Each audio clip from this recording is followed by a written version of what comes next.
Hello guys, ngayon ituturo ko sa inyo kung saan ang lokasyon ng air filter ng aircon nitong Isuzu 4SG1 na truck. Buksan nyo lang tong, meron siyang truck dito. Ayan, makikita nyo na, may access na kayo dyan sa filter. Bali, dalawa to mga boss. Ayan.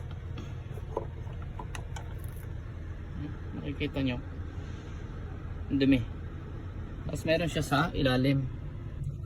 Ano? Ito. Yeah. Dumi.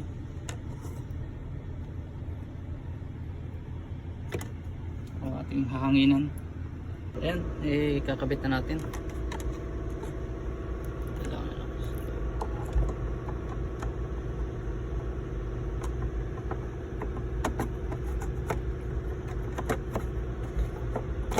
Yan. Basta sa ilalim.